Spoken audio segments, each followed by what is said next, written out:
if you watch The Incredibles or How to Train Your Dragon or Kung Fu Panda, it's very obvious. They're very empathetic because they can make big moves. So that's another reason to deal with that. And also, again, with the large object, it helps show player progression. When you get a new epic weapon, if that new epic weapon is huge and easy to read, then all of your friends or your enemies can tell, oh yeah, that dude has the giant epic sword of thunder. That's good. Thank you, Carlo. Move to the next question from Autumn Fredrickson, or Fredrickson. Basically, Autumn asked, haven't had a chance to finish the workshop, so this may have been addressed, but I was wondering, how did you start out education? What was your early experience like? Thanks. You mean, I'm not sure if you're asking me how I started teaching or how I started learning. I guess I'll address both. I guess I mean, you can do like a brief summary if you can, but I guess. Okay, so. Yeah, she's asking how did you start out in this particular, I guess, career or so. Well, really, it started out when I was a kid, because when I was 9 years old, I saw Alien, and then when I was 11, I saw Blade Runner.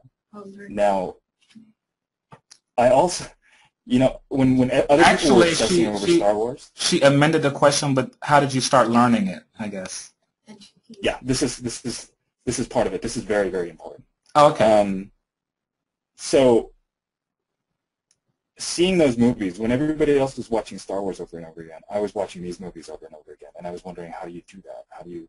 I mean, I saw American Werewolf in London. How do you start doing those things? And then I started simply just drawing what I saw on screen, but what I thought could make it better. And that's where really my early education came from, and that's sort of what makes me a designer as opposed to an illustrator. I started thinking about the logic of these things. So in high school then, I found my high school teacher was a very realistic Western painter.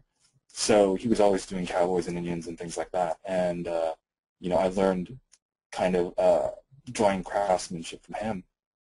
And then I went on to study at the University of Santo Tomas in the Philippines, where I studied advertising. Now, back then, and in the Philippines, advertising was a fine art course. You learned very traditional illustration, and we were even drawing the fonts by hand, because we were so ghetto back then. The most high-tech piece of equipment we had was the airbrush. And that's sort of what the sort of competition I got there from the other students was what instilled in me a commitment to quality. But design-wise, there's another presenter, Anthony Francisco. He and I would just sit at his house and design all day, and I learned quite a bit from that.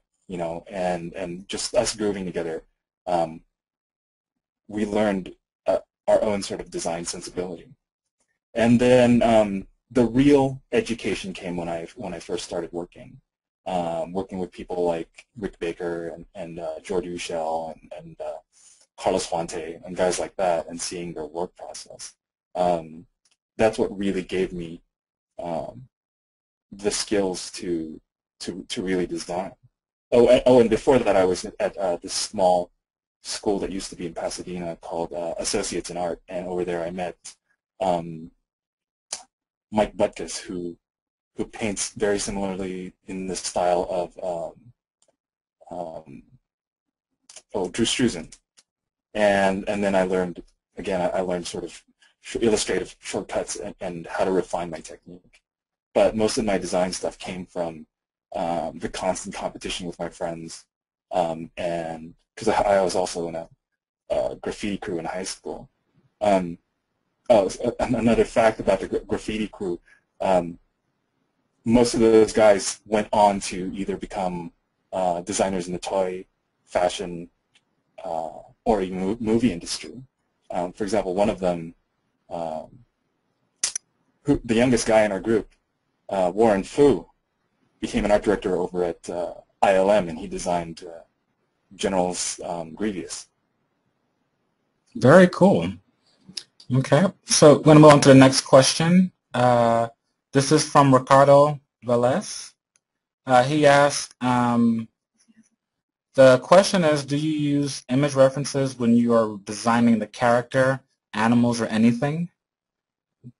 I think you kind of answered it already, but go ahead. Yeah, I can go over again real quick because this is sort of an important point too. But yeah, every time, back in the early days, anytime I would show up to a new gig, I would have a ton of books with me. I mean, now all you need is your flash drive or whatever. But back in the day, I would show up with a bunch of books on primates, frogs, whatever, depending on what the particular show was about, and I would have them open. And my friend Konstantin Sekaris, he got me into having the giant cork board where we would put up the images, sort of reference images, huge on the wall as sort of inspiration images. But then after that, now when I do it, generally I sketch first, and then if there's a particular thing I don't understand, then I'll go look up the reference, which happens less and less often when I'm doing monsters and sort of animal-like things. But I still do quite a bit when I'm doing mechanical objects, because I feel like there's a lot for me to learn right there. The next question is from Art S. I don't remember if Art had a mic or not. Art, are you there? You still there, Ted? Can you hear me? Art? I guess not. Well, Art's question is, what do you think is the most important element to create an iconic character? Is there something that you always remember to create a memorable character? You stick to the archetype. So the particulars change, right? But the principle remains the same.